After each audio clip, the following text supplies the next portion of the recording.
correspondent at CNBC. Thank you for joining us today alongside Patricia Martell, supervising producer of the Halftime Report. Patty and I launched Women in Wealth a couple of months ago, and here we are unpacking some of the best stories, women across the corporate landscape, to understand their stories, their success, how they remain resilient in this environment. So thank you for joining us. We have a very special guest today, don't we, Patty? Yeah, Seema, one of the things that we talk a lot about is the shortage of women in financial services and asset management. And that's important because there's a great wealth transfer underway. And according to McKinsey, an unprecedented amount of assets are shifting from baby boomers. And approximately $30 trillion in wealth is set to change hands by 2030. And women are poised to inherit a sizable share of that.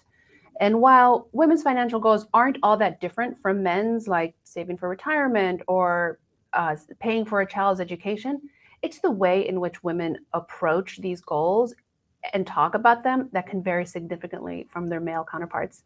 Our guest today is Katherine Jollon Colsher.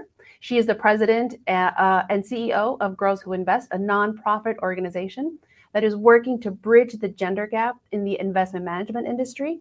They offer education, mentoring, and internships to female college students. And the goal is to have 30% of the world's investable capital managed by women by 2030. Let me bring you in. Katherine, welcome. Thank you. Thank you for having me. So let's just tell people what Girls Who Invest do. Just walk us through it. Sure. Thank you, Seema and Patty. And it is just, can we take a moment to acknowledge how cool it is that you started this? I mean, just that we're three women having a conversation about women and wealth. It's just an awesome sign of the times, I think, and what's ahead. So as you mentioned, Girls Who Invest vision is for 30% of the world's investable capital to be managed by women by 2030. And right now, we focus on finding amazing talent and introducing them to the investment management industry. So we have 1,900 alumni that have gone through our programming in just 7 years. They are, and I find this just the coolest statistic in the world, 69% women of color. They come from 150 different colleges and 180 actually is our latest data, 180 different colleges and universities in the US, and have over 70 distinct majors. So what we're doing is finding incredibly smart, amazing women or people who identify as gender non-binary, introducing them to investment management. And we have 2 education programs, and one of those guarantees a paid internship at over 120 investment management firms. So we're all about introducing women to the field, and then 75% of the women who intern through our program stay in the industry. So they are here to stay. They are going to change the face of investing, and our alumni, as I said, are 1,900 strong, and they are the future of investment management for sure. Katherine, you had a high-profile job as managing director at Goldman Sachs. What compelled you to launch Girls Who Invest? So I have a privilege of going from a bucket list job to a bucket list job, and I encourage everybody to do the same. So at Goldman Sachs, I was brought in to help build and scale 10,000 small businesses and focus on access to education and capital for entrepreneurs.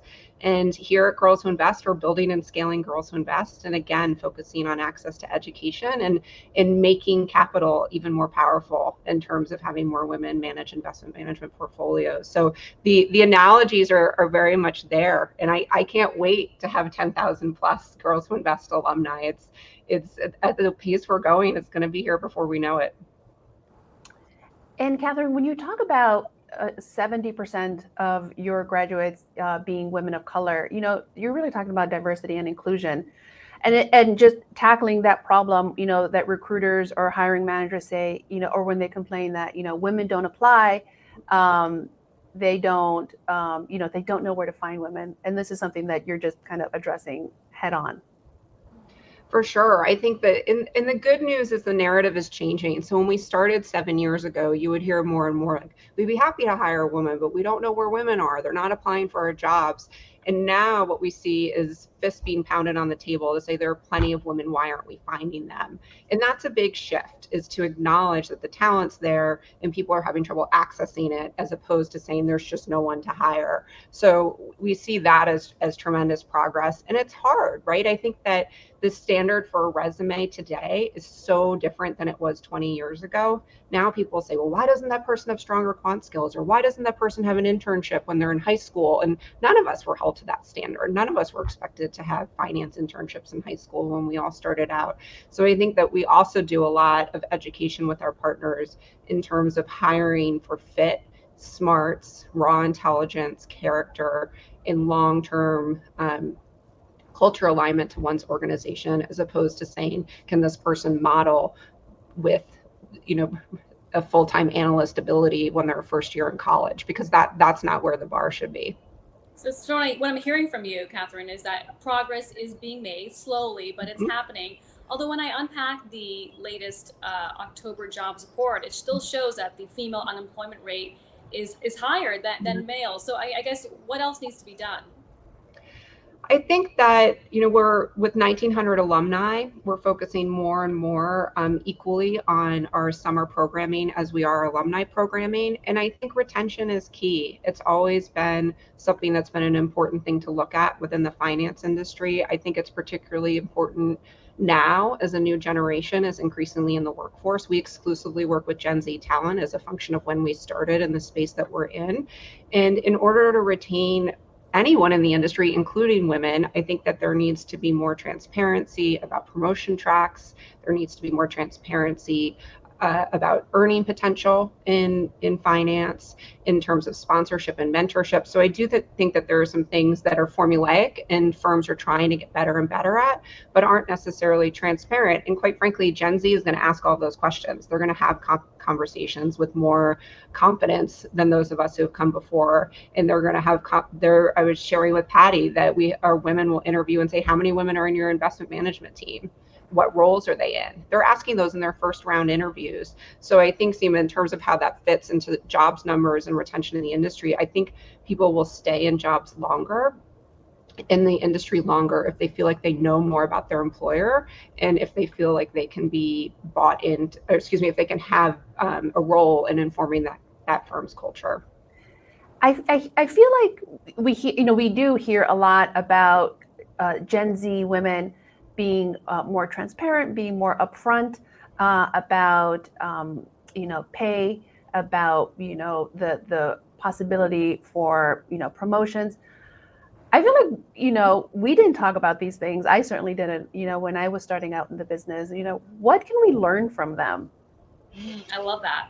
It's so much, and it's true, right? Like I'm so inspired by what I learned from our women, and it's anything from like, what does flexibility really mean in the workplace? I think that there's this stereotype that Gen Z doesn't want to come to work. That is not true. Certainly not with our alumni population. What is true is if they have a doctor's appointment, they're not going to apologize 10 times over that they have to go to the doctor. They're going to walk into their boss's office or up to their boss's desk and say, I have a doctor's appointment. I'm going to work from home tomorrow. They just stated as fact. We should all do that. Right? There should be no apologizing for going to doctor's appointments. Or if you're doing travel, you shouldn't have to apologize that you need to catch a flight and kind of bend over backwards to come up with this crazy schedule to fly in the middle of the day, when it's actually way more efficient to wake up, fly to where you're going, work from there until your meetings. So I think those are easy examples, but they're also, I think, telling of they're practical about how to approach life in many ways. And I think people don't always anticipate that. And they make decisions based on what's best for them to do their jobs well. And they're comfortable advocating for them. They're also so much more, our women are so much more comfortable talking about gender identity in the workplace, mental health in the workplace. They're comfortable about talking about culture, what they don't like about culture. They're comfortable creating decks when they're upset about something, right? And raising issues forward. And I find that really empowering. I think that it also, as managers and leaders, we then get to know what people are thinking, and that provides the ability to influence and to lead when you actually can have your pulse on an organization and the workforce in the organization. So I see tremendous upside, and employers are going to have to get more comfortable listening quickly and adapting quickly to the workforce needs. Patty, such great learning lessons there. I remember, Mhm. Many years ago, actually not too long ago, where I'd like to maximize work and then figure out if I can fit in a doctor's appointment versus Right. figuring out, Mhm. well, I need to see someone. How do I prioritize that versus work? It's a mindset It's a shift. mindset. Yeah. No, Yeah. yeah, no, absolutely. I mean, I've certainly have been, guilty of it, because, but I think part of it is generational. I think part of it is cultural. This idea that, you have to put work first, and, in reality, you have to put yourself first, right? Like your wellness and your health is really the most important thing, because if you're not healthy, you're not going to make it to work. And you're not Also, and Patty and Katherine, let me know if you can relate. I've also felt in the past where I'm fine. I don't need to pick up. Look, I'm running, I'm walking, I'm going to work, I'm answering calls. I feel like I look okay. So everything must be fine inside. But, gosh, isn't it reality check, right? It's so important to take those appointments and check on yourself, because you just never know, right? And it's important to prioritize health. I actually just had a conversation yesterday with a colleague here, and we were talking about vacation time and carrying over days.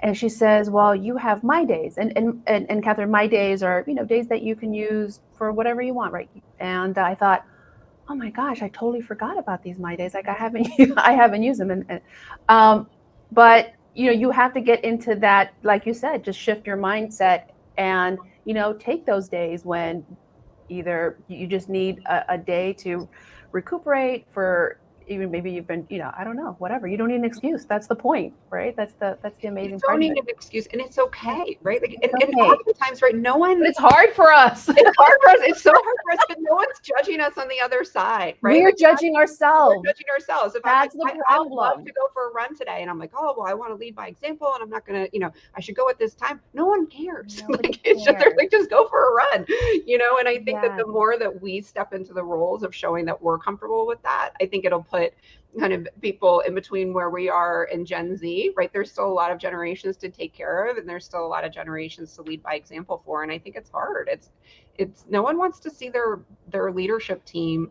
working themselves into the ground. There's nothing inspiring about that, and there's nothing fulfilling about doing that. So let's learn from Gen Z for sure. And their ability to multitask is unprecedented. So it's not, they're admittedly on their phones a lot. They're using media in different ways than those of us who've come before. So it's also, everybody's reachable. And part of that transparency, you just talked about media, extends to social media, right? Where they're going on TikTok and they're seeing what some of their peers and some of what their colleagues are doing at other firms. A lot of them talk about their compensation on social media. I mean, there's just really no, there's no holding back, about some of these things that we would have never talked about. Yeah, our generation, right? Millennials, I think, Patty. We Yes. still aren't that honest, or we don't have that transparency yet. Maybe we will, as you say, if we look to the Gen Z. But social media is really perpetuated this, right? This, I think, part of it, or I don't know. Is it the other way around? I don't know. I learned recently the extent to which social media perpetuates it, and I think that there's so much less fear around having the conversation, and there's a higher comfort level walking away. So I think they use conversations as data. And to give you an example, I was moderating a panel with some of our alumni recently, and I said, "Do you talk to each other about comp?" And they said, "Yes." And I said, "Who do you talk to about comp?" And they said, "Well, I know the exact comp number of my closest friends at work. And within my peer group at work, we all give each other ranges." This was across asset classes. So this wasn't one type of job. And then I said, how do you triangulate that? And they said, "Oh, well, there are these, you find out on Instagram where there's comp reports on Instagram. And then we go and we read those, and then we know how they measure up with what we're hearing internally." And that was so interesting to me. And I actually went and found one of the comp studies on social media that they had mentioned, because I said, and it was good. It was really a good study. And I said to them, though, and what was hard for me from where I sit was, I said, do you benchmark your compensation against any of your male peers? Mm-hmm. And they all said no. So we're making so much progress as women, and then we're still holding ourselves back, because that compensation analysis is only going to be as strong as you benchmarking yourself against your entire peer group, and not making it gendered. What are the challenges you think women still face, though, as you help a lot of these candidates find jobs, placement, when you talk to recruiters and other companies that are looking to hire in what is becoming an increasingly tough environment? Let's face it, our economy is softening despite the inflation number today. Forecasts suggest that the unemployment rate is going to tick higher over the coming months. I think that I was at a conference recently that CalSTRS and Blackstone were leading, called Beyond Talk. And there was a lot of conversation about the invisible work that women do and people of color do in the workplace. And I think that is, it's we don't get to go to work every day and say, like, I'm going to focus on the job as it is on paper. We go to work every day and we focus on building teams. We focus on diversifying teams. We focus on creating a sense of belonging. We focus on elder care. We focus on childcare to the extent that's applicable. And I think that is still very much a challenge. I think that we're talking about how we want to step away from our desk to go for a run or a doctor's appointment. Well, what about when you have to take your mother to a doctor's appointment, or when you have, a friend in need, and how do we find time for that? And if you spend half of your week sponsoring and mentoring other people in the workplace, when are you going to get the rest of your work done? So I think that there needs to be more recognition for the role that people play in organizations, for the soft skills or the soft work that gets done, and that was referred to as invisible work, because there's a lot of it. It's incredibly important. And I think that it needs to be valued, and there needs to be a premium on the role that women and people of color are playing in the workplace and doing that work, because it's what's going to ultimately impact retention. Invisible work. So then how do we be loud? Because I think there's a way to do it, right? Communicate and raise awareness without coming across as just trying to put something in front of your boss. How do you do it strategically, I guess? I would love to hear what you think. I think we need to have more than one seat at the table. So I think we need to be in a room, and we need to say, at Girls Who Invest, we're talking a lot about belonging. So DEIB, right? And I think that we need to be talking about the B more. One of my colleagues, our amazing Chief Operating Officer, Michelle DeFawcett, she says, remember the B. That's kind of one of her slogans, and I love it. And I think that it's important that we do that we talk about belonging, but we need an echo chamber to be in the room. It's exhausting to constantly be in education mode, to say, well, did you know, and this stat and this study, and instead I think we want to say, okay, we're giving an offer to that person. What's it going to take to make sure they have a well-rounded experience? Who's talked about her start date? What's her start date can be realistically? What if we give her another 4 weeks before she starts? What's that going to do to her so that she can start off on the right foot, right? Those are just little examples, but I think we need multiple people around the table saying that. Or we've come to a great place with Girls Who Invest, where now firms will call us and say, I didn't see a Girls Who Invest resume in my applicant pool, and I told the team that we're not interviewing until there is one. That is cool stuff, right? And so I think that's part of what needs to be done, is just having more voices at the table that are aligned with the values that we're all talking about today. Katherine, you talked about retention, right? And traditionally, as women move up in their career, they leave, right? Like they leave the banks, or they leave these big money managers or institutions. How do we get them to stay? I think it's these circles of influence that are going to start forming when there's more density of numbers. And that's not to say that there hasn't been tremendous progress made before. There's been tremendous progress made by people who've come before us, but often as kind of foot soldiers, and it's been more lonely, I think. And I'll tell you a story that I'm very inspired by. One of our alumni is in private equity, and she joined a large firm as an analyst. She's now an associate, so she's been there for 2 years. In that 2-year period, she's hired 16 Girls Who Invest alumni into her group. 16 women. that is phenomenal. So as that group has a larger and larger density of women, our population is definitionally diverse because we're 70% women of color. That I think will affect real change because there'll be more voices at the table, as we were talking about just now. There'll be more diverse perspectives at the table. There'll be people from more backgrounds at the table. And I think that will make tremendous progress in terms of retention, because I think people will see themselves more at work, right? They'll see their personal selves more at work. They'll see their professional selves more at work. In the meantime, we all have a lot of responsibility to keep that going and make sure that newer talent in the workforce sees all of us in the workforce, and that we're sponsoring them so that they feel like they have the support system to stay. One of the things that you're doing that I think is really interesting is not only looking at candidates who are racially diverse, but also that come from diverse educational backgrounds, right? Because you can't just wait or look at students who are studying, the traditional kind of subjects that will get you to a Wall Street career. How does that play into, a success on Wall Street? If maybe you don't come from an economics major or finance or something like that. Thank you for asking that question, Patty, because I think there's learned skills, and then there's skills that people can bring into the workforce that it's then hard to get training on. So no one trains you when you become an entry level analyst in your writing skills, right? Where your communication skills training tends to happen before you graduate from college, or 5 years into your career when you're doing media training, or 10 years into your career when you're doing media training. So I think that the things that we're looking for in an individual are very much about raw smarts, character, ability to learn, and the cognitive diversity that comes with that, with that cohort of women that we support each year, the geographic diversity, the diversity of type of school, right? And putting all of those people in the room together is very powerful. And it's not it's great to have a finance major or an econ major, but it's also great to have an English major, a German major, a music major, and in the analytical skills that come with each of those examples are tremendous.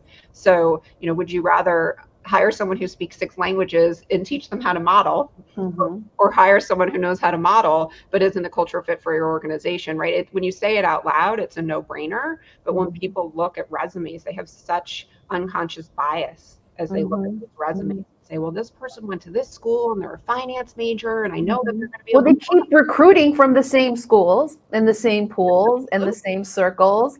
So here we are. And there's I understand that people have pride to their alma maters, but everybody in the world didn't go to one school.